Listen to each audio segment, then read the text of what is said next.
مثل الذين حملوا التوراة ثم لم يحملوها كمثل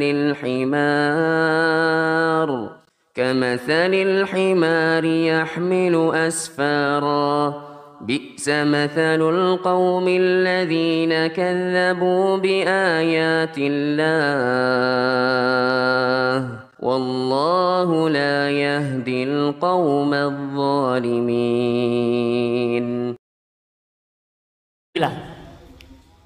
Para ulama Hanabilah mereka berdalil dengan beberapa riwayat, diantaranya dari Ummul Mukminin Aisyah radhiyallahu taala anha bahwasanya wa kana yaqulu fi kulli rak'atain at-tahiyyah. Rasulullah sallallahu alaihi wasallam biasa membaca at-tahiyat pada setiap dua rakaat. Wa kana yafrishu rijlahu al-yusra wa yansibu rijlahu al-yumna, dan pada setiap dua rakaat tersebut Rasulullah sallallahu alaihi wasallam menghamparkan telapak kaki kirinya dan menegakkan telapak kaki kanannya.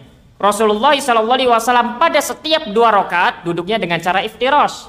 Dan subuh dua rakaat, dan sholat tahiyatul masjid dua rakaat, sholat id dua rakaat, sholat jumat dua rakaat. Maka bagaimana duduknya? Menurut mazhab Hanabilah sesuai dengan hadis ini yang dikeluarkan oleh Imam Muslim, duduknya dengan cara iftirash.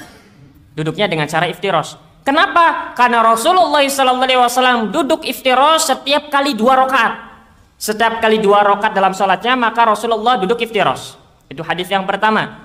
Kemudian hadis yang kedua dari Wail bin Hujr, dikatakan bahwasanya ra'aitu Rasulullah hina jalasa fi sholati iftarasha rijlahul yusra wa nasaba rijlahul yumna.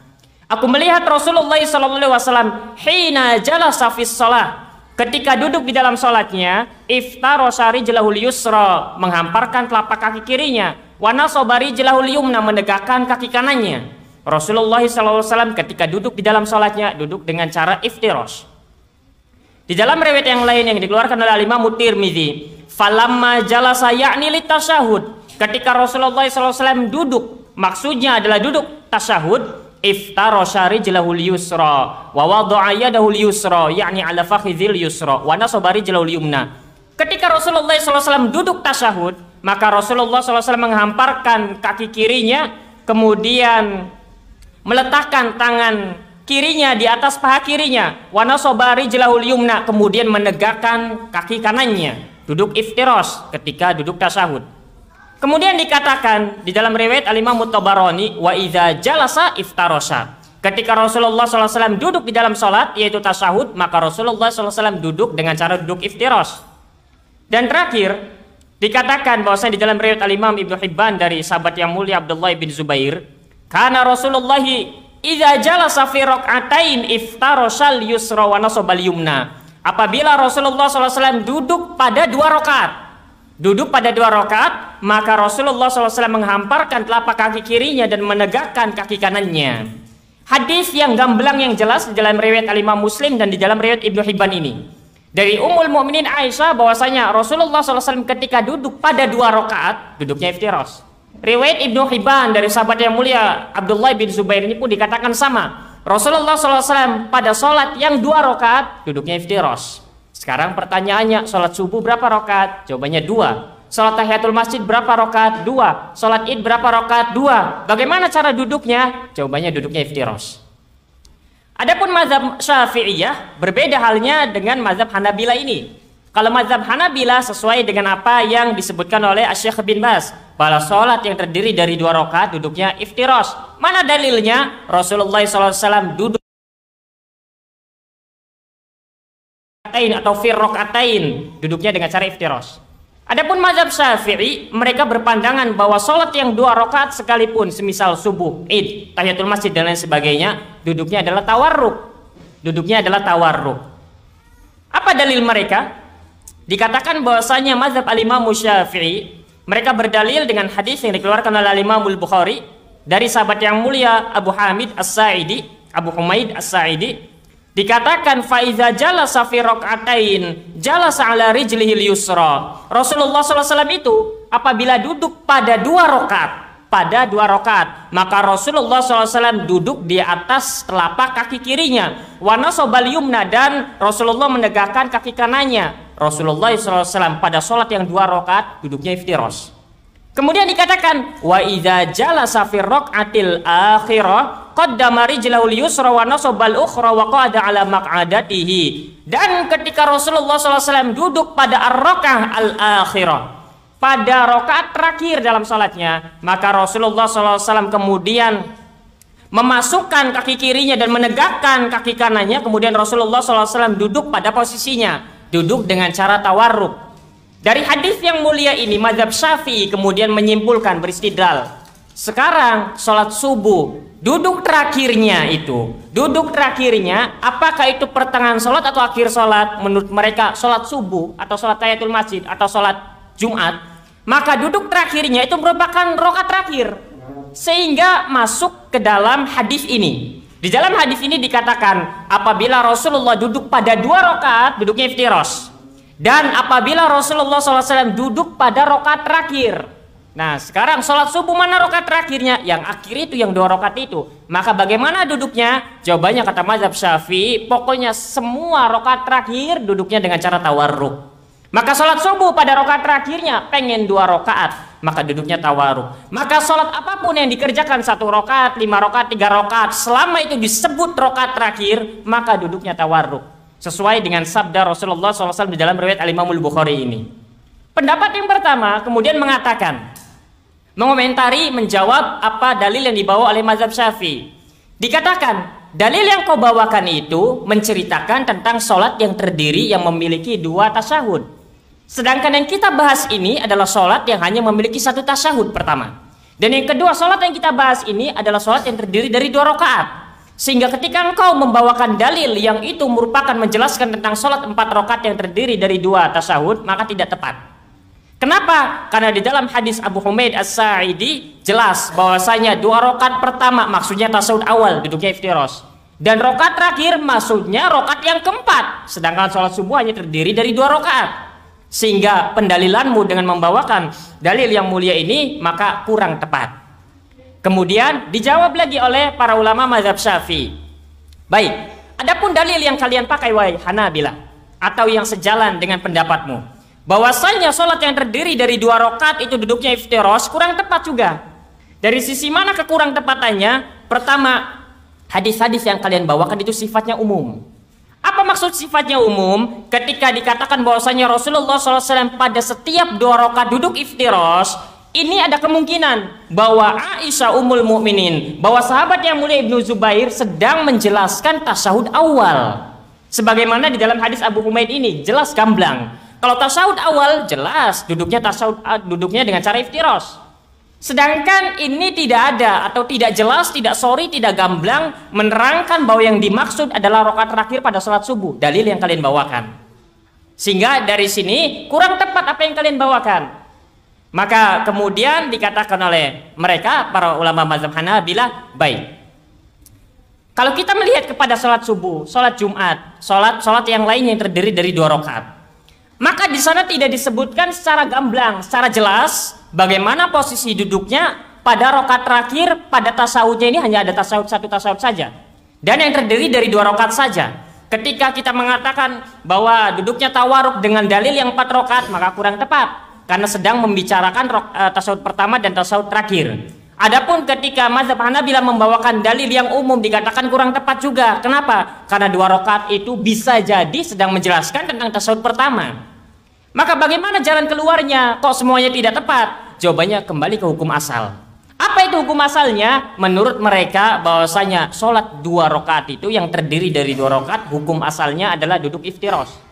Duduk iftiros itu merupakan hukum asal kita duduk di dalam sholat. Maka kalau sholat itu ada 2 rakaat, maka kembali ke dalam hukum asal, yaitu duduk iftiros. Sebagaimana yang disebutkan di dalam banyak hadis yang menerangkan tentang hal tersebut. Itu kurang lebihnya begitu. Jadi mazhab Syafi'i yang mereka berdalil dengan dalil yang menerangkan tasyahud pertama duduknya iftiros, dan tasyahud terakhir duduknya tawaruk. Dari mana sisi pendalilan mereka? Mereka mengatakan bahwa sholat subuh mana rakaat terakhirnya?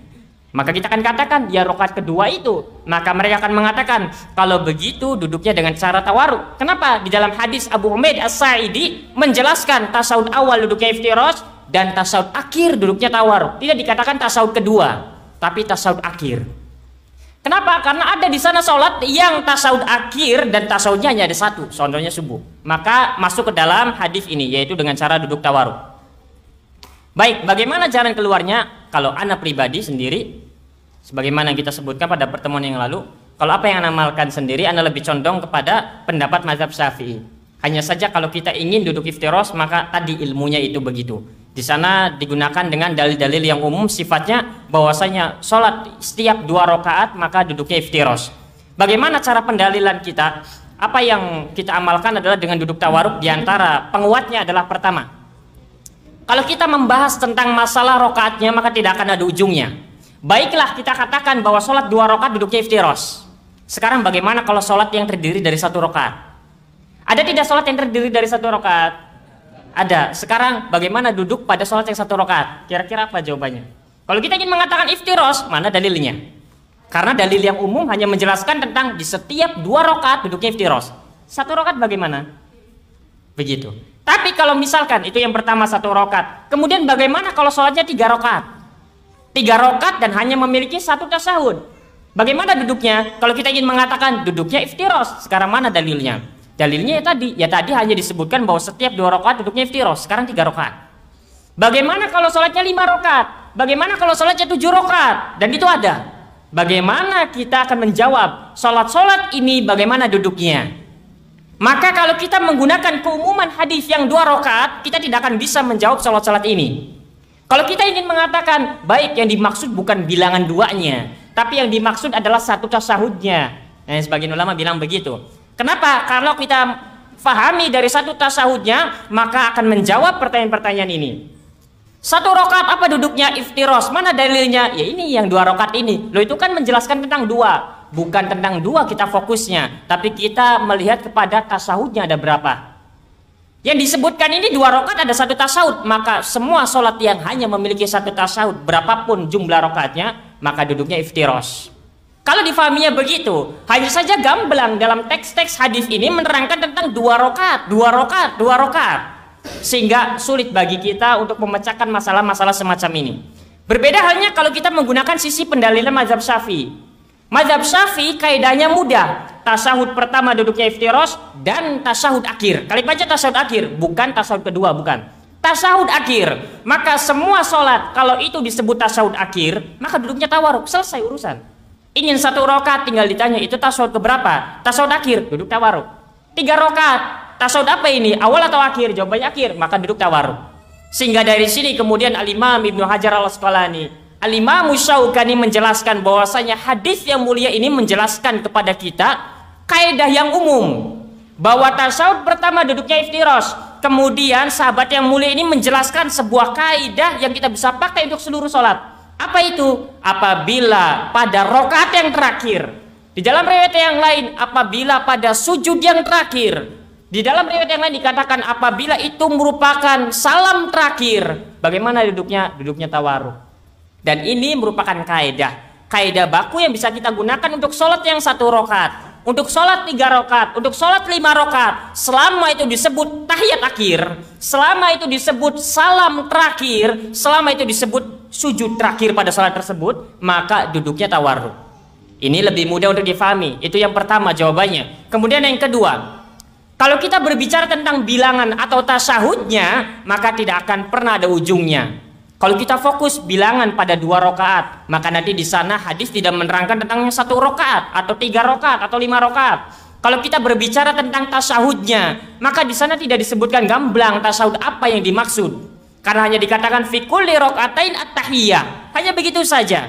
Nah, sekarang di dalam hadis riwayat Al-Imamul Bukhari Abu Humaid As-Sa'idi ini bahwa tasyahud pertama iftiros, tasyahud akhir tawaruk, seakan-akan ingin menjelaskan kepada kita bahwa yang namanya sholat itu tidak akan lepas dari 2 hal.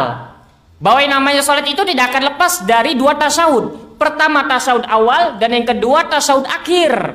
Tasyahud akhir bukan tasyahud kedua. Tasyahud awal tahiyat pertama dan tahiyat akhir.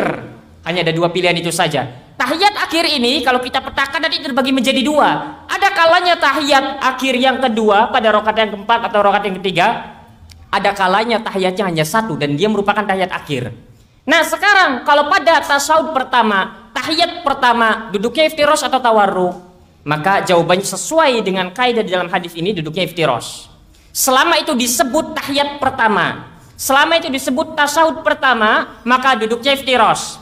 Kemudian yang kedua, selama itu disebut tahiyat terakhir, apakah itu tahiyat yang rokat pada rokat ketiga atau rokat keempat, selama itu disebut tahiyat terakhir, maka duduknya tawaruk. Ataupun pada tahiyat terakhir namun tahiyatnya hanya ada satu, maka itu tetap disebutnya tahiyat akhir, bukan tahiyat pertama. Kalau kalimatnya pertama maka ada yang kedua, kalau kalimatnya kedua ada yang ketiga. Maka kita tanya, misalkan sholat subuh itu pada rakaat kedua tahiyat pertama atau tahiyat akhir?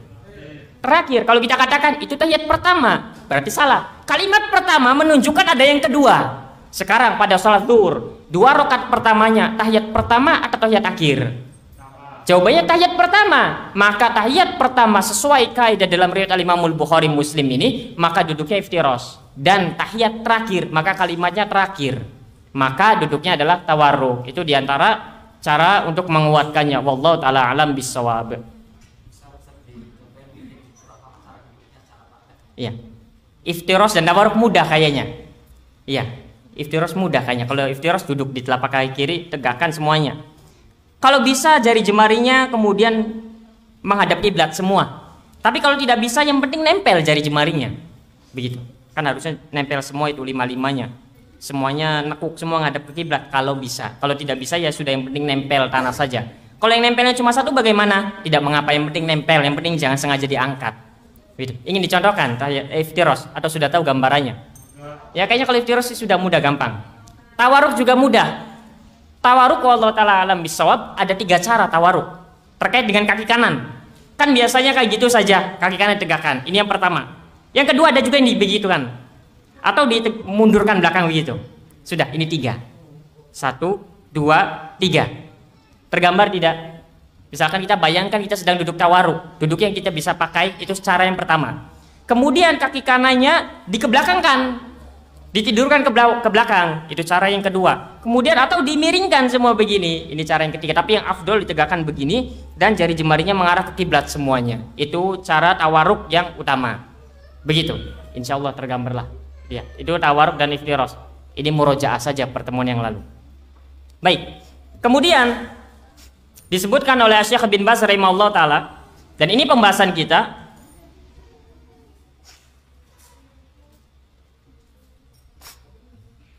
Anggaplah kita sekarang sedang duduk tasyahud. Anggaplah kita sekarang sedang duduk tasyahud pertama atau tasyahud akhir. Kemudian itu tadi terkait dengan kaki. Sekarang kita membahas tentang tangannya. Qabidan asabi'ahu kullahu illa sababa fayushiru biha ila tauhid. Wa in qabadal khinsir wal binsir min yadihi al-yumna wa halaqa ibhamaha ma'al wusta wa asyara bis sababa fahasanun. Li thubuti sifatain ani Nabi sallallahu alaihi wasallam. Wal afdalu an yaf'ala hadza taratan wa hadza taratan wa yad'u yadahu al-yusra ala fakhidhil yusra wa rukbatihi. Kemudian berikutnya Syekh bin Baz ingin menjelaskan tentang bagaimana cara berisyarat itu. Maka yang dijelaskan pertama yang disebutkan oleh Syekh bin Baz bahwa di sana ada 2 cara tentang bagaimana cara menggenggam. Kita bahas menggenggam dulu, kemudian baru berisyarat. Bagaimana cara menggenggam? Disebutkan bahwa qabidan asabi'ahu kullahu illa sababa, digenggam semua jari jemarinya. Ini asalnya begini. Illa sababa, kecuali jari telunjuk. Maka apa ini namanya yang kecil? Kelingking, kemudian ini apa? Jari manis dan jari tengah digenggam semua dengan ibu jari, digenggam. Kemudian ditegakkan telunjuk. Ini satu yang pertama. Kemudian yang kedua, wa in qabadul khinsir wal binsir min yadil yumna wa halaqa ibhamaha ma'al wusta wa asyara bis sababa fahasan. Kemudian cara yang kedua adalah yang kelingking dan jari manis ini digenggam, kemudian jari tengah dan ibu jari dilingkarkan semacam ini. Kalau tadi kan digenggam begini semacam ini. Kemudian sekarang dilingkarkan ibu jari dan jari tengah. Dilingkarkan, kemudian jari telunjuk tegak begitu. Ini 2 cara yang disebutkan oleh Syekh bin Baz rahimahullah taala. Bahwa di sana ada 2, pertama digenggam semuanya, ini namanya digenggam. Kemudian yang kedua membentuk lingkaran antara jari tengah dan ibu jari, begini lingkarannya. Atau begini, tidak mengapa, yang penting membuat lingkaran begini.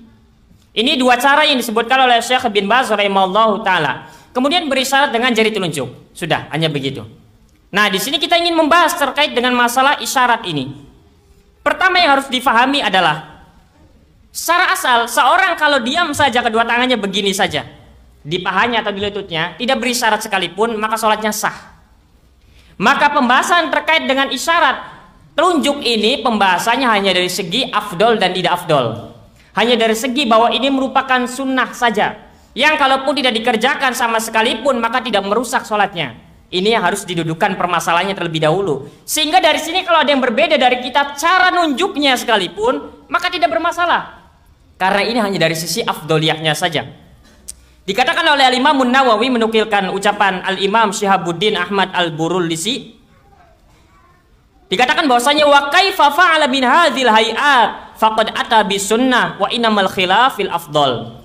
Bagaimanapun seorang itu mengangkat jari telunjuknya, ingin dari awal diangkat, ingin digoyang-goyangkan, ingin diangkatnya pas pertengahan bacaan, ingin diangkat kemudian diturunkan lagi, maka semuanya ini insya Allah dia telah mendapatkan pahala sunnah.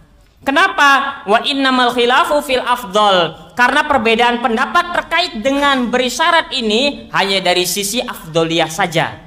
Hanya dari sisi afdol dan tidak afdol. Sehingga jangan sampai kita melihat kemudian ada sahabat kita yang menggoyang-goyangkannya, kemudian sahabat kita yang diam berisyaratnya lama, di tengah baru berisyarat, kemudian kita tegur keras, tidak menyapanya, kemudian menjauhinya. Maka tidak perlu sampai semacam ini.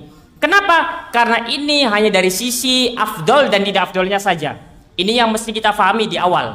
Itu yang pertama. Kemudian para ulama sepakat bahwasanya namanya berisyarat ini sunnah hukumnya. Berisyarat ini sunnah hukumnya. Mereka berselisih kapan ngangkatnya. Mereka berselisih jari ini diangkatnya kapan. Nah, mereka berselisihnya dari sisi itu. Maka ketika seorang itu telah berisyarat kapanpun itu, maka dia telah mendapatkan sunnah. Hanya saja mereka kemudian berselisih. Yang afdol itu ngangkatnya kapan.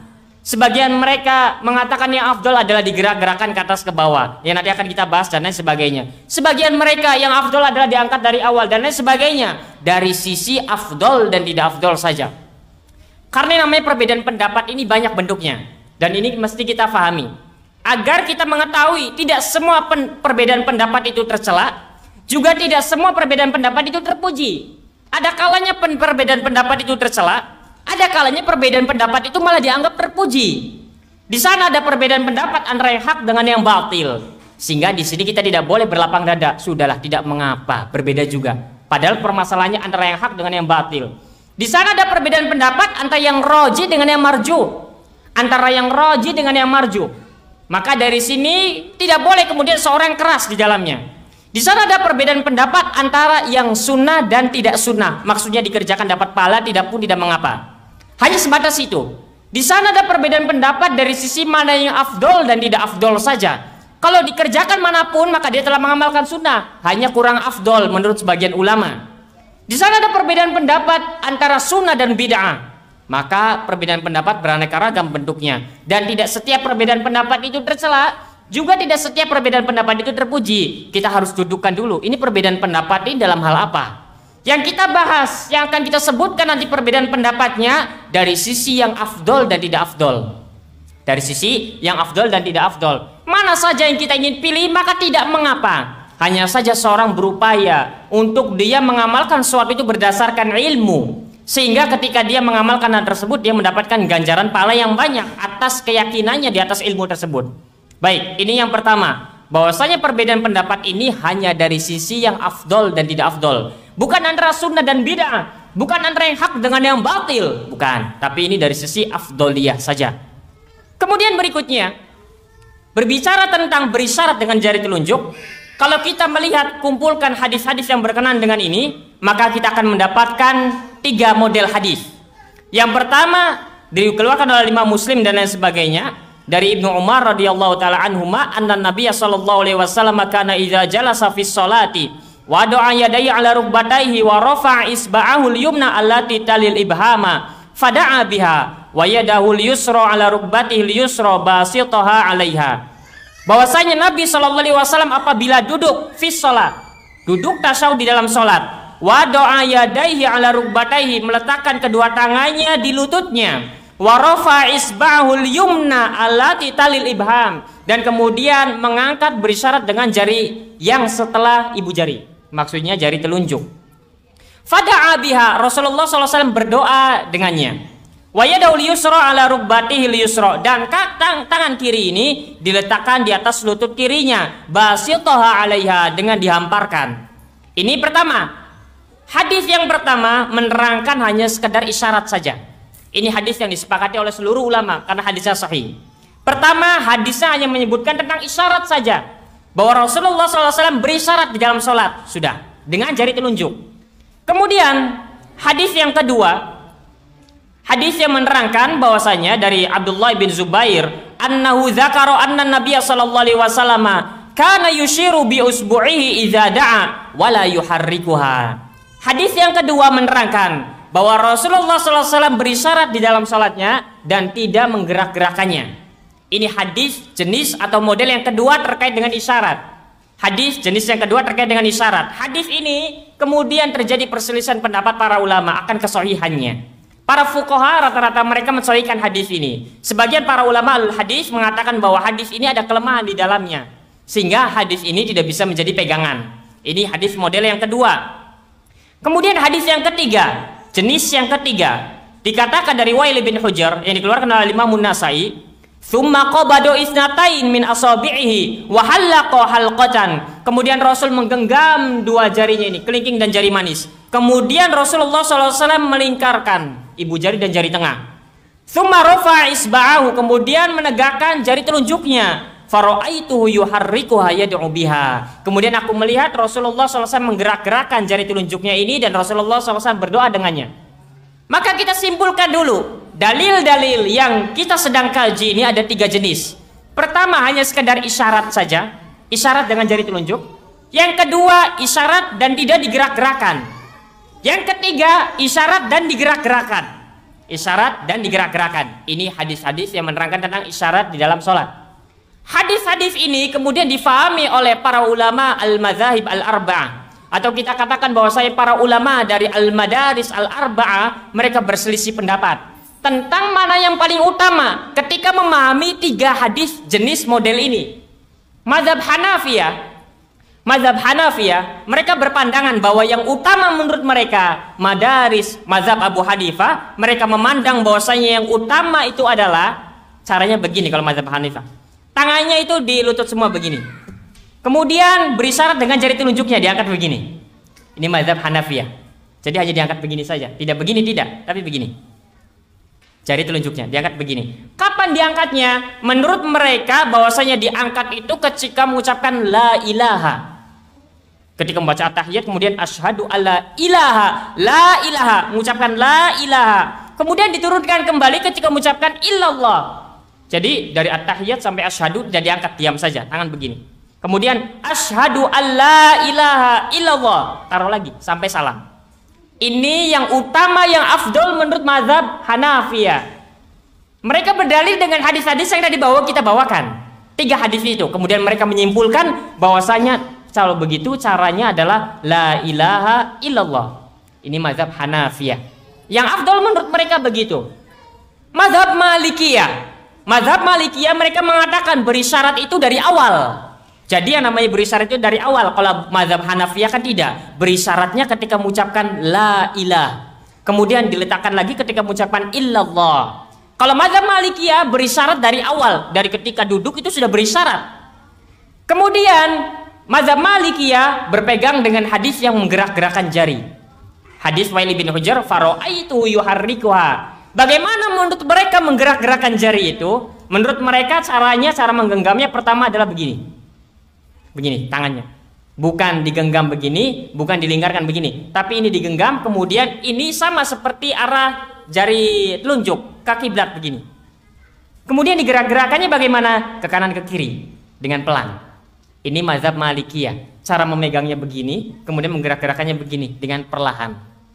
Mereka berdalil pertama dengan hadis Ibnu Umar bahwa berisyarat dari awal. Kemudian mengkompromikannya dengan hadis Wail bin Hujr bahwa fara'aitu yuharrikuha. Aku melihat Rasul menggerak-gerakkan jarinya. Bagaimana cara menggerak-gerakannya? Menurut mereka dengan ke kanan dan ke kiri, dengan posisi tangan begini. Ibu jarinya sama arahnya seperti telunjuk. Begini caranya. Ini yang kedua, mazhab Malikiyah, madaris al-Malikiyah, para ulama mazhab Malikiyah.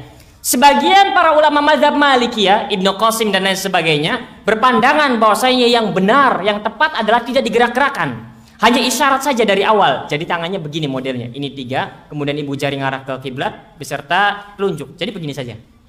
Ini menurut sebagian para ulama Malikiyah. Yang afdol begini menurut mereka. Sebagian lagi mengatakan yang afdol itu digerak-gerakkan ke kanan dan kiri dengan perlahan. Ini yang kedua. Kemudian mazhab al-Imam Syafi'i, mazhab Syafi'iyah. Mereka berpandangan bahwa yang paling afdol berisyarat itu kapan waktunya? Jawabannya ketika illallah. Ketika asyhadu alla ilaha illallah diangkat. Dari awal duduk tangan diam. Tangan diam tidak diangkat. Kemudian ketika mengucapkan illallah baru diangkat. Illallah. Pada hamzah pada illallah. Illallah diangkat. Sebagaimana kita lihat pada masyarakat kita ini. Ketika mengucapkan asyhadu alla ilaha illallah kemudian diangkat. Kemudian tidak diturunkan lagi sampai salam. Ini menurut mazhab Syafi'iyah. Mereka mengkompromikan 3 hadis yang barusan kita sebutkan. Bukan mereka tidak tahu, mereka tahu. Kemudian mereka mengkompromikannya karena menurut mereka hadis ini semuanya sahih. Karena menurut mereka. Kemudian dikatakan oleh Al-Imamul Baihaqi, seorang pakar ulama dari mazhab Syafi'iyah, ketika mengomentari hadis yang menggerak-gerakkan jari. Kemudian Al-Imamul Baihaqi mengatakan, fayuhtamalu an yakunal muradu bitahrik. Mungkin yang dimaksud dengan menggerak-gerakkan jari itu adalah al-isyarata biha la takriro tahrikiha. Yang dimaksud adalah berisyarat dengannya dan tidak digerak-gerakan, baik digerak-gerakan ke kanan dan ke kiri atau ke bawah ke atas. Fayakuna muwafiqun li riwayat Ibnu Zubair wallahu taala alam. Kata Al-Imam Al-Baihaqi, ini Al-Imam Al-Baihaqi ini bukan hidup di abad ke-7 atau di abad ini, bukan, tapi tinggi lagi di atas itu lagi, mendekati era salaf. Kata Al-Imam Al-Baihaqi, ada 3 model hadis. Sekarang bagaimana cara menjamak mengkompromikan 3 hadis ini? Ketika dikatakan bahwasanya berisyarat, gampang kalau berisyarat. Sekarang bagaimana cara menjamak antara tidak menggerak-gerakan dan menggerak-gerakan? Ini yang pusing. Maka kata Al-Imamul Baihaqi, maka hadis yang menggerak-gerakan ini mungkin maksudnya adalah hanya berisyarat tapi tidak digerak-gerakan, tidak banyak digerak-gerakan. Maksudnya digerakkan adalah diangkat begitu saja, selesai. Itu maksud dari menggerak-gerakan jari menurutnya. Kenapa kok begini dimaksudkannya? Kenapa kok begini ditafsirkannya? Karena dengan begitu akan sesuai dengan hadis la yuharrikuha. Maksudnya faro'aitu yuharrikuha, aku melihat Rasul menggerak-gerakkan jari, maksudnya aku melihat Rasul mengangkat jarinya. Maksud dari hadis la yuharrikuha, maksudnya Rasul tidak mengulang-ulang gerakan jari tersebut. Itu kata Imamul Baihaqi. Sehingga mazhab Syafi'i mengangkat ketika mengucapkan illallah, kemudian diletakkan lagi nanti terus sampai salam. Ini mazhab Al-Imam Syafi'i. Mazhab Al-Imam Ahmad bin Hanbal, mazhab Hanabilah. Yang afdol menurut mazhab Hanabilah adalah tangan itu digerak-gerakan, berpegang dengan hadis Wail bin Hujr. Sekarang bagaimana cara menggerak-gerakannya? Jawabannya diisyaratkan, diangkat ketika mengucapkan lafzul jalalah Allah saja. Jadi kalau kita menemukan asyhadu alla ilaha illallah baru diangkat. Kalau itu tidak, selama tidak mengucapkan illallah atau Allah maka tidak diangkat. Misalkan at-tahiyatu lillah wassalawatu wattayyibat assalamualaikum ayyuhan nabi warahmatullahi wabarakatuh. Jadi setiap bertemu lafzul jalalah Allah diangkat. Setiap bertemu dengan lafzul jalalah diangkat. Begitu, itu mazhab Hanabilah. Itu 4 mazhab yang berkaitan tentang isyarat. Nah sekarang kita ada nggak yang sesuai dengan 4 mazhab itu? Ada nggak yang sesuai? Kira-kira yang sesuai dengan mazhab Hanafiyah. Ketika disebut mazhab Hanafiyah bukan 1 orang, tapi ratusan bahkan ribuan. Ketika disebutkan mazhab Malikiyah bukan 1 orang, tapi ratusan bahkan ribuan. Dan mereka ketika menemukan 3 hadis ini, mereka memahami demikian keadaannya. Ini 4 mazhab. Kemudian beberapa ulama belakangan, kita berbicara ulama belakangan. Kalau tadi ulama terdahulu itu hampir di era salaf, hampir. Kita berbicara di ulama belakangan dari kalangan Ahlus Sunnah Salafiyin di zaman kita ini. Para ulama Salafiyin di zaman kita ini pun berselisih, tidak satu suara. Pertama, Asy-Syaikh bin Baz dan Asy-Syaikh Muhammad bin Shalih Al-Utsaimin, karena mereka madrasah fikihnya adalah madrasah Hanabilah, maka ada kesesuaian dengan pendapat mazhab Hanabilah. Bagaimana itu caranya? Ketika membaca doa diangkat. Jadi ketika membaca doa saja, misalkan Allahumma diangkat. Begitu. Jadi setiap berdoa Allahumma atau wabarik ala baru diangkat. Setelahnya tidak diangkat. Itu sebagian mereka. Syekh Ibnu Utsaimin mengatakan bahwasanya dalam tasyahud itu hanya ada 8 tempat mengangkat jari. 8 tempat. Kapan saja 8 tempat itu? Pertama, pada ucapan At-tahiyatu lillah disebutkan oleh Al-Imam Syekh Muhammad bin Shalih Al-Utsaimin. Pertama, kalau kita membaca secara lengkap kan At-tahiyatu lillah wa sholawatu wa thayyibat, di sini tidak diangkat, dibiarkan. Kemudian ketika mengucapkan Assalamu alayka baru diangkat. Ini tempat yang pertama. Assalamu alayka ayyuhan nabi wa rahmatullahi wa barakatuh. 1. Assalamu alayna wa ala ibadillahis sholihin. 2. Ketika mengucapkan at-tahiyatu lillah wa sholawatu wa thayyibat tidak diangkat, biarkan saja. Ketika sampai pada ucapan assalamu alayka ayyuhan nabi atau assalamu alan nabi baru diangkat. 1. Kemudian assalam berikutnya assalamu alayna wa ala ibadillahis sholihin diangkat, yang kedua. Kemudian pada ucapan itu kemudian bersyahadat. Setelah bersyahadat di saat syahadat tidak diangkat. Tidak diangkat. Kemudian Allahumma sholli ala Muhammad ketika bersolawat. Ketika Allahumma sholli ala Muhammad 3. Kemudian Allahumma barik ala Muhammad, ini yang keempat. Selesai semua pada 4 tempat dalam bacaan tahiyat dan syahadat dan sholawat. Kemudian setelahnya 4 sisanya pada doa memohon perlindungan dari 4 perkara. Dari 4 perkara yang masing-masing perkaranya itu kemudian diangkat 1, diangkat 1, diangkat 1, diangkat 1 sehingga 8. Sehingga nanti dikatakan Allahumma inni a'udzubika min azabi jahannam. 1, ini yang kelima. Wa min azabil qabr, ketika mengucapkan wa min azabil qabr diangkat. Ini yang keenam. Wa min fitnatil mahya wal mamat, ini yang ketujuh. Dan terakhir wa min fitnatil masihid dajjal, ini yang kedelapan. Ini 8 tempat menurut Syekh Ibnu Utsaimin diangkatnya jari telunjuk. Mengangkat jari telunjuk. Pada assalam itu 2. Kemudian pada Allahumma barik ala Muhammad dan juga Allahumma barik ala Muhammad itu 2, 4. Kemudian 4 sisanya pada doa yang memohon perlindungan dari 4 perkara. 4 jadi 8. Itu diangkatnya. Itu yang utama, yang afdol menurut Syekh Ibnu Utsaimin. Kemudian Fadilatul Syekh Abdul Muhsin Al-Abbad hafizallahu taala di dalam syarah Sunan Abi Daudnya. Sekarang sudah selesai kajian tersebut di Masjid Nabawi. Syekh Abdul Muhsin pernah mengatakan, dan ini terekam dan ini juga tertulis kalimatnya. Syekh Abdul Muhsin mengatakan, la a'lamu syai'an yadulu ala annal insana yuharriku bistimror. Aku tidak mengetahui satupun dalil yang menerangkan bahwa seorang itu ketika berisyarat digerak-gerakan terus-menerus. Maka digerak-gerakannya kapan? Imma saat doa saja, imma saat lafzul jalalah saja. Kadang-kadang diangkatnya, diisyaratkannya. Kata Syekh Abdul Muhsin Al-Abbad, aku tidak mengetahui bahwa jari itu digerak-gerakan terus-menerus. Aku tidak mengetahui dalilnya. Wa innama yuharrikuha wa yad'u biha. Hanyalah seorang itu digerakkan jarinya kapan? Ai indama ya'ti doa, ketika sampai bacaan doa Allahumma Allahumma. Setiap kita mengucapkan Allahumma di dalam tahiyat kita, maka diangkat. Kalau tidak mengucapkan tahiyat, maka dibiarkan. Atau kalau kita ingin digerakkan, dari awal kita sudah berisyarat, kemudian kita ingin menggerakkan, kapan digerakannya? Setiap kita melewati kalimat Allahumma. Dan itu pada bacaan sholawat Ibrahimiyah. Allahumma sholli ala Muhammad, gerakan 1. Wa barik ala Muhammad, kemudian digerakkan 2 lagi. Setiap melewati kalimat Allahumma, barulah digerakkan. Adapun digerakkan dari awal hingga akhir, kata Fadilatul Syekh Abdul Muhsin Al-Abbad Al-Badr, aku tidak mengetahui dalilnya. Aku tidak mengetahui dalilnya. Itu berikutnya. Jadi para ulama Ahlussunnah di zaman kita saja ini, mereka berselisih pendapat.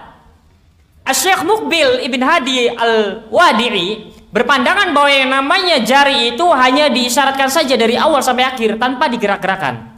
Syekh Muqbil. Kemudian Syekh Al-Albani rahimahullah ta'ala berpandangan bahwasanya yang namanya isyarat jari telunjuk itu digerak-gerakan. Digerak-gerakan dari awal. Bagaimana cara menggerak-gerakannya menurut Syekh Al-Albani? Jawabannya digerak-gerakan dengan ke atas ke bawah.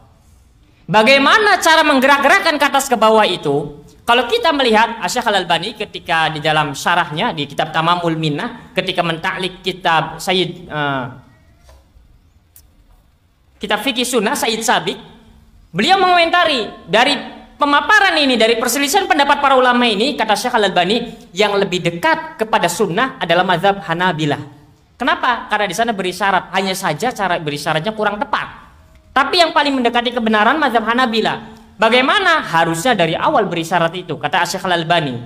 Bagaimana itu cara berisyaratnya sekarang? Kemudian murid-muridnya bertanya. Di antaranya yang pernah bertanya adalah Abu Ishaq Al-Huwaini bertanya kepada Syekh Al-Albani tentang bagaimana cara berisyarat itu. Pernah suatu hari Abu Ishaq Al-Huwaini, dan ini ada videonya di YouTube, dikatakan aku pernah di samping Syekh Al-Albani sholat. Kemudian aku berisyarat dengan cara begini. Begini. Caranya begini, seperti mazhab Hanabilah. Jadi kan kelihatannya kan jarang ke atas ke bawahnya. Kemudian ditegur oleh Syekh Al-Albani, kalau itu namanya bukan menggerak-gerakkan jari, itu namanya ke atas ke bawah jari. Jarinya di ke atas, dikebawahkan, bukan digerak-gerakkan. Lantas bagaimana Syekh cara menggerak-gerakkan jari itu? Pertama, jari itu mengarah ke kiblat, kemudian digerak-gerakkan semacam ini dengan perlahan. Ini namanya digerak-gerakkan. Kata Abu Ishaq Al-Huwaini ketika bertanya kepada Syekh Al-Albani. Jadi begini cara menggerak-gerakannya. Kemudian Syekh Muhammad Umar Bazmul di dalam kitabnya At-Tarjih fi Sifati Sholatin Nabi SAW, di dalam catatan kakinya ini yang selalu terngiang-ngiang dalam benak anak. Beliau pun bertanya kepada Syekh Al-Albani, bagaimana cara berisyarat itu? Kemudian beliau mengatakan bahwasanya namanya berisyarat itu bukan begini. Kenapa? Kalau ini bukan menggerak-gerakkan jari tapi menggoyang-goyangkan jari. Padahal Abu Ishaq Al-Huwaini bertanya kepada Syekh Al-Albani, kalau begini salah. Kenapa? Yang benar begini. Kemudian Syekh Muhammad Umar Bazmul di dalam kitabnya At-Tarjih fi Masailil Khilaf fi Masail Sifati Sholatin Nabi sallallahu alaihi wasallam, di ta'liq itu kecil, katanya yang begini ini bukan menggerakkan, tapi ini namanya menggoyang-goyangkan atau menggetarkan jari. Menggetarkan jari. Sekarang bagaimana caranya? Caranya adalah dengan digerakkan perlahan, yaitu begini. Jadi begitu. Itu cara menggerakkannya. Nah, kalau gini baru menggerakkan. Begitu. Sehingga dari sini begitu. Nah, itu berikutnya. Ini pendapat dari para ulama kita. Sehingga dari sini berisyarat saja tidak satu suara. Mereka berselisih pendapat tentang bagaimana cara isyarat tersebut. Namun sekali lagi ini dalam bingkai mana yang paling afdol. Bukan masalah sunnah dan bid'ah, bukan masalah yang hak dengan yang batil, bukan pula antara yang roji dengan yang marju, tidak. Karena semuanya boleh dan telah mengamalkan sunnah selagi orang itu berisyarat. Sekalipun dengan caranya mazhab Hanafiyah, begitu kemudian ditaruh lagi, maka dia telah mengamalkan sunnah. Hanya saja mana yang lebih afdol, mereka para ulama berselisih. Sekarang muncul pertanyaan, baiklah menggerak-gerakan ke atas ke bawah, siapa salafnya? Siapa salafnya? Kenapa tidak mengikuti ulama terdahulu dari kalangan Malikiyah yang mereka berpandangan menggerakkan itu ke kanan dan ke kiri? Itu pertanyaan yang selalu terngiang-ngiang dalam benak anak. Kenapa kalau digerak-gerakan tidak mau ke kanan dan ke kiri tapi ke atas ke bawah? Kenapa harus ke kanan dan ke kiri? Karena ulama lebih dahulu dari mazhab Malikiyah mereka berpandangan menggerakkan itu ke kanan dan ke kiri. Ala kulli hal bagaimanapun gerakannya maka disebut menggerak-gerakan jari, tidak masalah. Begitu. Itu beberapa pemaparan terkait dengan berisyarat dengan jari telunjuk. Adapun yang ana sendiri amalkan adalah wallahu taala alam bisawab.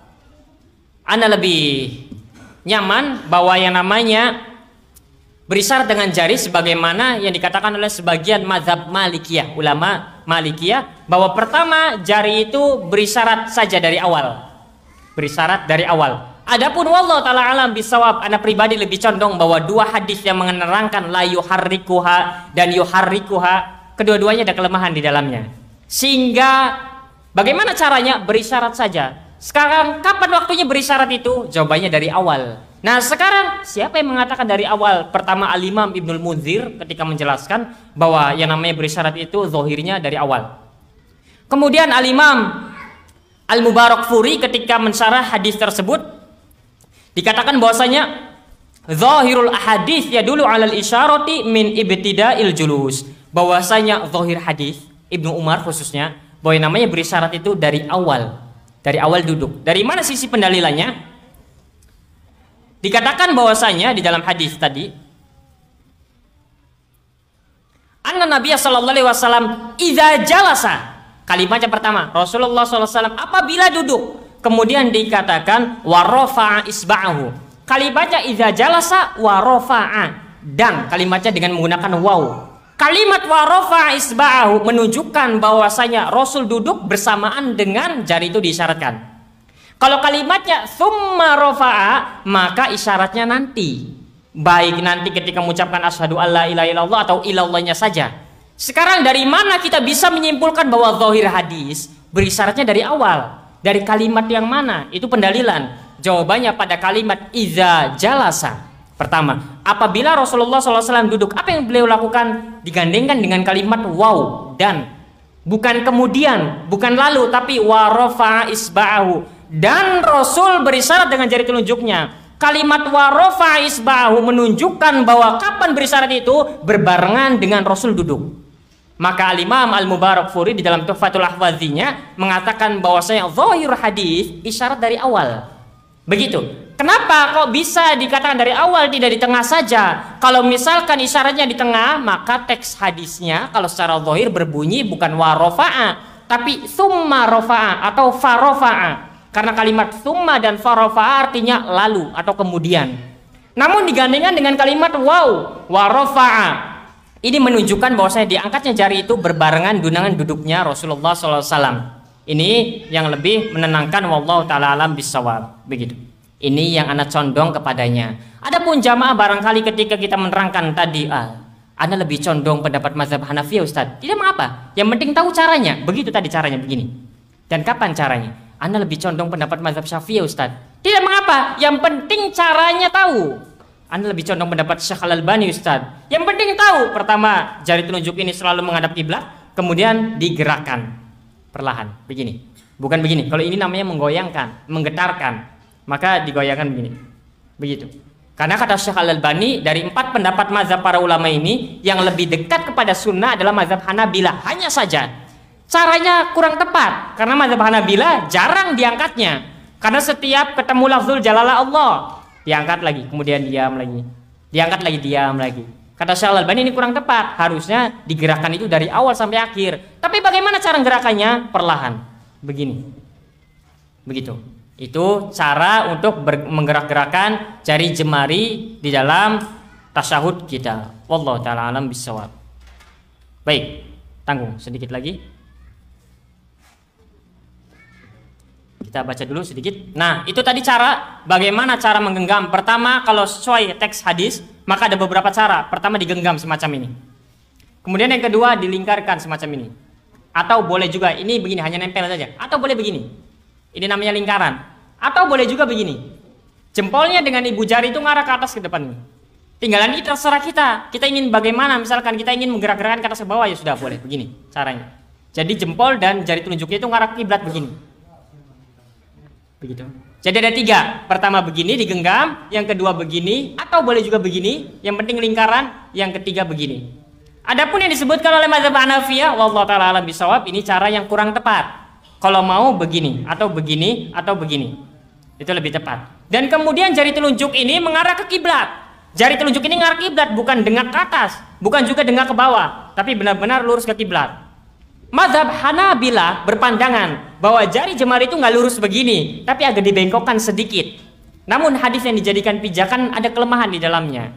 Hanya saja silakan, tidak mengapa, karena ini hanya dari segi afdoliyah saja. Misalkan dibengkokkan sedikit. Yang penting tahu ilmunya, itu poinnya. Yang penting tahu ilmunya. Aku menggerak-gerakan karena tahu ilmunya. Oh, begitu ilmunya. Dan saya berisyarat menggenggam dengan cara semacam ini karena tahu ilmunya, begitu ilmunya. Tinggal diamalkan.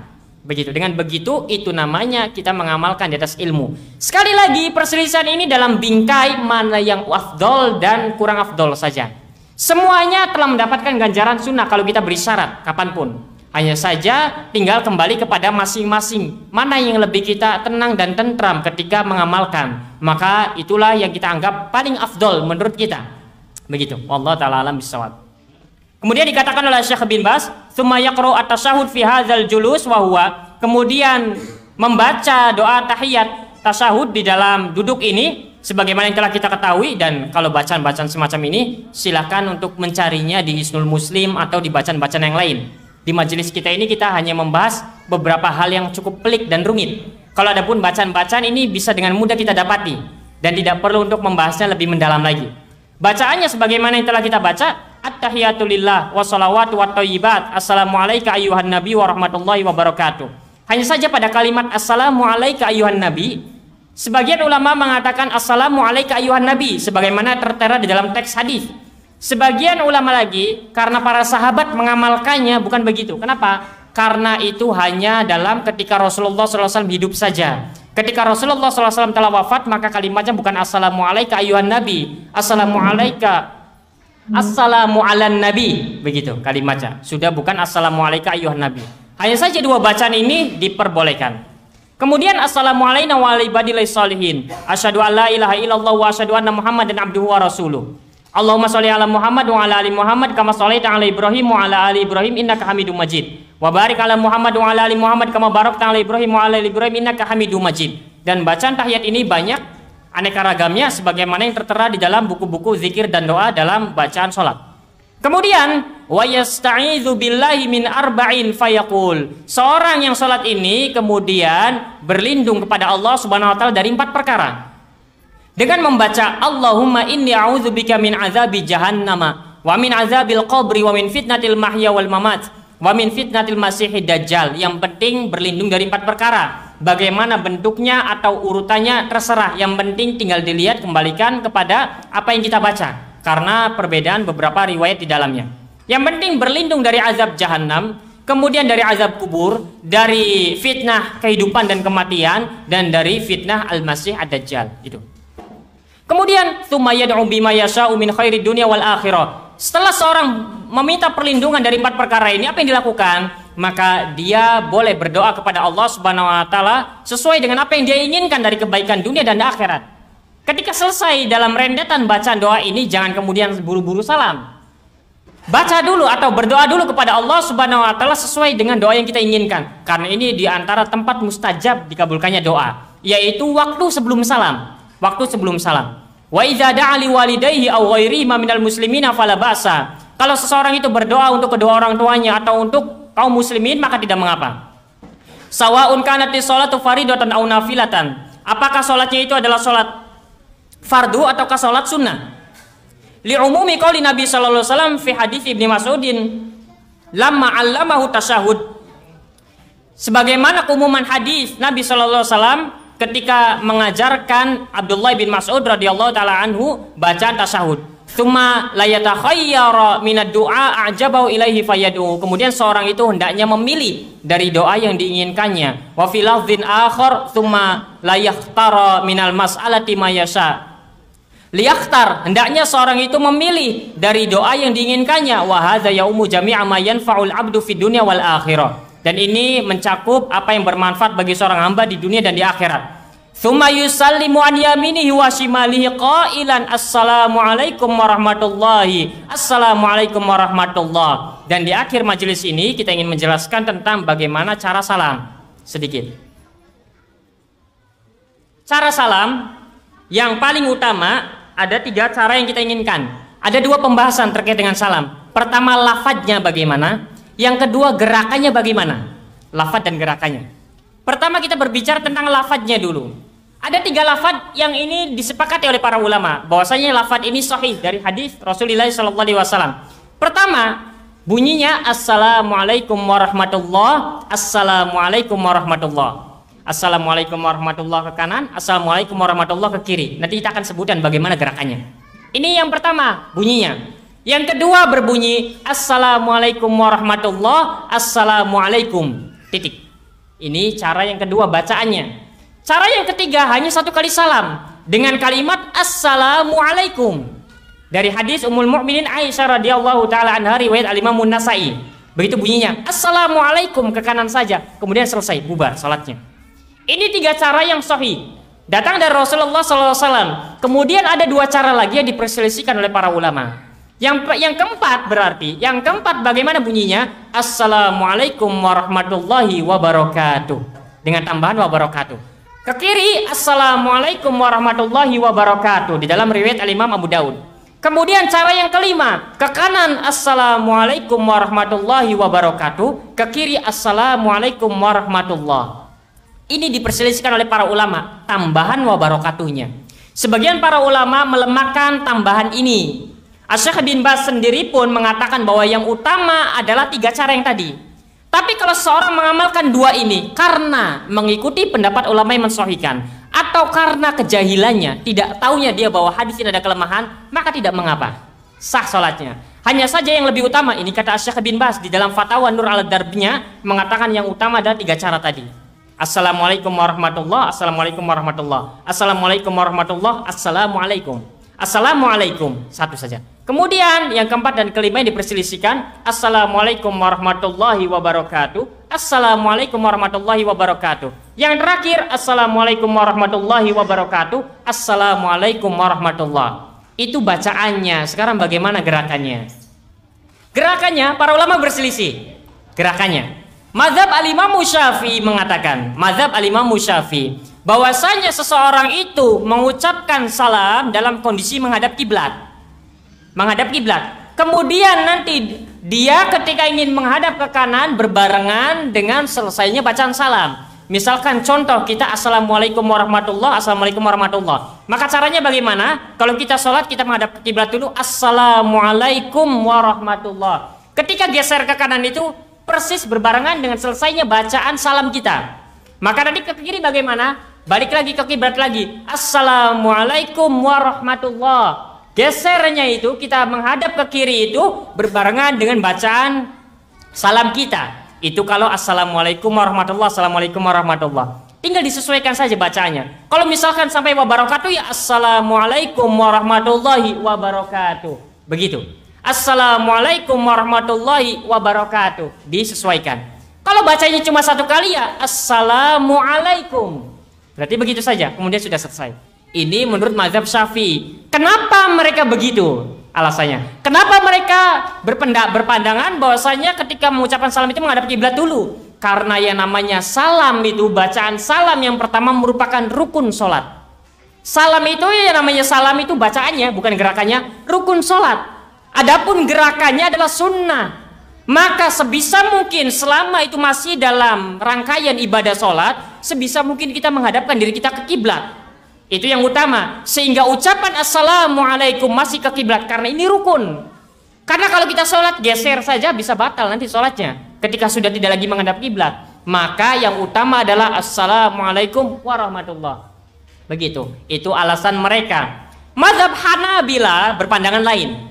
Mazhab Hanabila mengatakan bahwa gerakan itu bersama dengan ucapan. Bersama dengan ucapan. Sehingga ketika imam selesai, dia melihat kepada jari telunjuknya, kemudian ingin salam, maka dia mengatakan Assalamualaikum warahmatullah. Assalamualaikum warahmatullah. Itu cara dari mazhab Hanabila. Cara semacam ini menurut mazhab Syafi'i ya kurang afdol. Kenapa? Karena rukun mesti dalam keadaan kita menghadap kiblat. Rukunnya itu ucapan salamnya. Adapun gerakannya sunnah. Nah, hanya saja dari sini yang penting kita tahu ilmunya dan jangan keluar dari dua cara ini. Ketika kita ingin mengatakan Assalamualaikum warahmatullah, kita tahu ilmunya dan caranya. Ketika kita mengatakan Assalamualaikum warahmatullah, Assalamualaikum warahmatullah pun kita tahu ilmunya. Dan ini merupakan dua cara yang disebutkan, dijelaskan oleh para ulama. Wallahu ta'ala alam bisawab. Alhamdulillah telah selesai kita dalam beberapa pembahasan yang kita hadirkan di sini. Semoga yang sedikit ini dan agak maraton kita menjelaskannya bermanfaat dan ya semoga diingatlah, nempel-nempel 1-2 tidak masalah. Yang penting gamblang, jelas dan terang. Wallahu ta'ala alam bisawab. Barangkali ada 1-2 pertanyaan maka saya persilakan. Ya.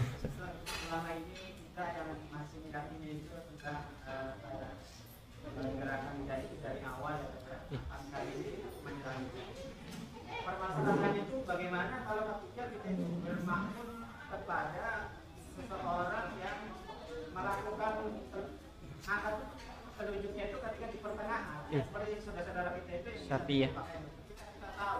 Imam kita itu tahu seperti sholatnya. Lalu sebagai contoh kita di sini, imamnya di sini. Iya, kelihatan. Iya, kelihatan bahkan dengan dohirnya kelihatan. Iya. Nah, ketika imam ini telunjuk, imamnya kan belum. Sedangkan kita itu yang ini seperti biasa dari awal. Iya.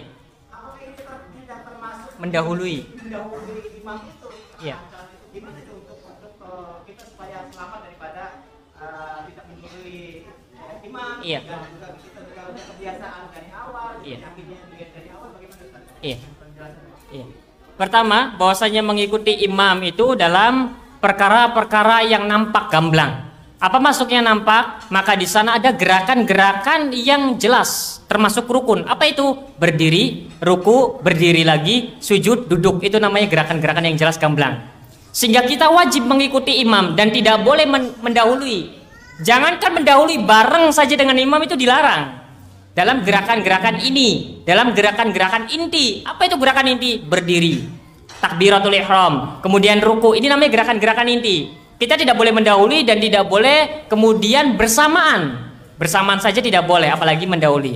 Adapun gerakan-gerakan selain itu, semisal dalam perincian bagaimana tangan saat i'tidal, bagaimana jari jemari saat ruku, bagaimana jari itu atau kaki ketika duduk, maka ini tidak mengapa kita berbeda. Kenapa? Karena kita dituntut mengikuti imam pada gerakan-gerakan yang inti tadi. Adapun selain itu, maka tidak mengapa kita mengamalkan apa yang menurut kita ini paling kuat. Yang penting kita mengamalkan di atas ilmu. Sekalipun imam itu kemudian dia menggerakkannya di tengahan, kemudian kita menggerakkan dari awal, maka tidak mengapa. Kita tidak termasuk menyelisihi karena mendahului beri syaratnya. Kita duluan beri syarat, imam belum beri syarat. Oh, berarti ini mendahului. Tidak. Begitu. Karena kita mengikuti duduknya imam. Yang penting kita mengikuti gerakan-gerakan yang itu merupakan rukun dan gerakan inti dalam sholat yang disebut oleh para ulama al-dha'us sholat. Gerakan-gerakan inti dalam sholat, berdiri, ruku, i'tidal, sujud, itu namanya gerakan inti. Adapun pada perinciannya dalam hal-hal semacam itu, maka ini tidak mengapa kita berbeda sekalipun. Yang penting kita mengamalkannya di atas ilmu. Wallahu ta'ala alam bisawab. Iya, begitu. Ya, silakan, ada lagi yang lain? Iya. Iya. Iya. Para ulama rata-rata mereka sepakat bahwasanya ketika imam atau khatib ini dia berdoa di dalam khutbah Jumatnya, maka seseorang tidak mengangkat tangan. Seorang tidak mengangkat tangan. Boleh baginya untuk mengaminkan, tapi dia tidak mengangkat tangan. Ini sebagaimana dikatakan oleh Imam Nawawi dan para ulama yang lain. Jadi kalau khatib itu kemudian berdoa, bagaimana kita? Kita aminkan, tapi kita tidak mengangkat kedua tangan dan tidak keras, hanya terdengar oleh kita sendiri saja. Itu caranya. Syekh Muhammad bin Shalih Al-Utsaimin, ini yang menarik. Syekh Muhammad bin Shalih Al-Utsaimin mengatakan bahwasanya di antara khutbah pertama dan kedua, kan ada jeda itu. Apa yang harus dilakukan oleh seorang jamaah? Jawabannya kalau kata Syekh Muhammad bin Shalih Al-Utsaimin, yang dilakukan oleh jamaah adalah berdoa.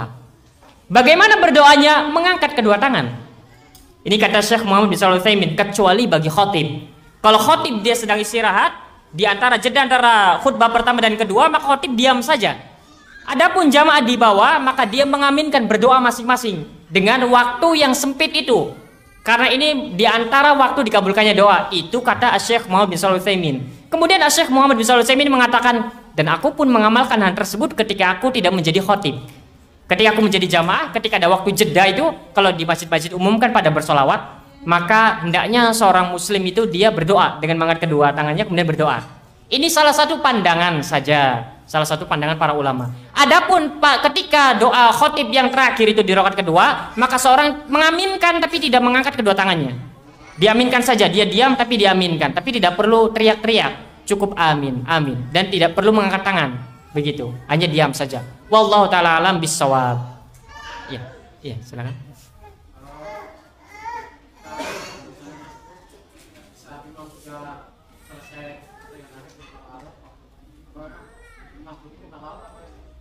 Iya. Jawabannya pertama, boleh kita tawaruk atau iftiros. Jawabannya. Hanya saja dalam kondisi semacam ini yang afdol, yang utama bagi kita adalah dilihat berapa rakaat yang kita sedang kerjakan. Karena kita masbuk berarti kita sedang mengerjakan di awal-awal rakaat dan kita tidak sedang duduk di rakaat terakhir, maka duduknya iftiros. Misalkan sholat maghrib misalkan. Kita telat satu rakaat. Ketika masuk di rakaat yang kedua, kita tasyahud awal. Ketika imam rakaat terakhir, berarti kita rakaat kedua. Kita tasyahud yang kedua. Imam selesai, kita bangkit lagi, kita melakukan satu tasyahud lagi. Nah, baru kita anggap bahwasanya yang kedua itu ya tasyahud pertama, yang terakhir baru tasyahud terakhir. Yang mana kita tawaruknya pada rakaat yang terakhir saja. Kita, bukan imam. Kalau imam rakaat terakhir, kita kan ini kan masih di pertengahan sholat. Berarti ini bukan rakaat terakhir bagi kita. Maka bagaimana kita lakukan? Kita duduk iftiros. Karena kita memperhatikan duduk keberapa ini. Duduknya yang keberapa ini. Kalau misalkan ini merupakan duduk terakhir, rakaat terakhir, maka kita duduk tawarruk, bukan iftiros. Allah ta'ala bisawab. Jadi ketika kita telat, kita masbuk, maka bagi imam itu rakaat terakhir, tapi bagi kita itu bukan rakaat terakhir.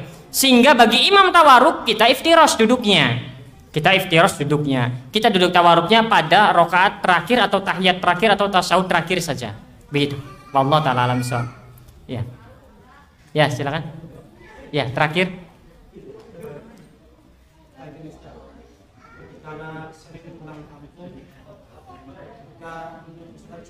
Ya.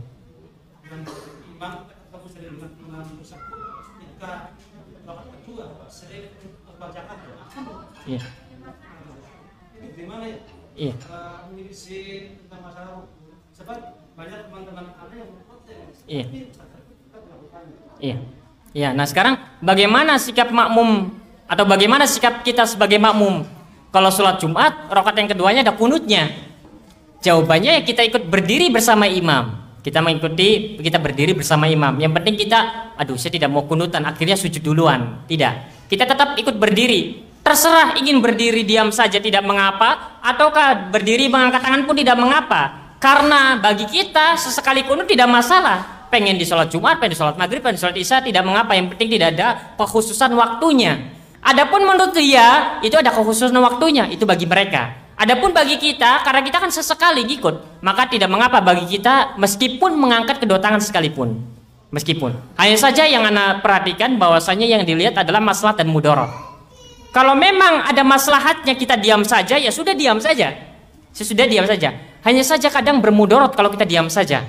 Sehingga kita mau tidak mau harus mengangkat tangan. Ya sudah kita mengangkat tangan. Toh yang dilihat keyakinannya menurut kita ya kadang sesekali waktu sholat kunut pun tidak mengapa. Ingin di sholat asar, ingin di sholat zuhur atau sholat Jumat sekalipun.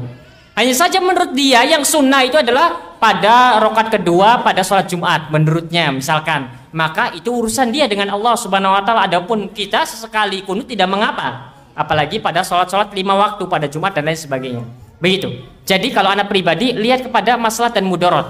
Kalau memang kita tidak mengangkat itu ada maslahat dan tidak menimbulkan mudarat, ya sudah diam saja. Tapi kalau ternyata ada mudaratnya, maka mau tidak mau ya sudah kita mengangkat. Begitu. Wallahu taala alam bisawab. Ikut mengangkat. Kalau memang ada mudarat kalau kita diam saja. Jadi begitu. Tapi kalau dari awal dikenal tidak mengangkat, ya sudah tidak perlu lagi mengangkat, malah nanti malah jadi bahan olok-olokan. Loh itu tuh lihat, kemarin tidak kunutan, sekarang kunutan. Wah, misalnya itu. Jangan, sekalian saja. Iya. Jadi kadang begitu. Wallahu taala alam bisawab. Iya. Sudah tidak ada lagi. Anda rasa cukup? Iya. Yang tadi itu mesti difahami dengan baik. Iya. Wallahu taala alam bisawab. Subhanakallahumma wa bihamdika asyhadu an la ilaha illa anta astaghfiruka wa atubu ilaik. Wa sallallahu ala nabiyina Muhammad wa akhiru da'wana alhamdulillahi rabbil alamin. Assalamualaikum warahmatullahi wabarakatuh.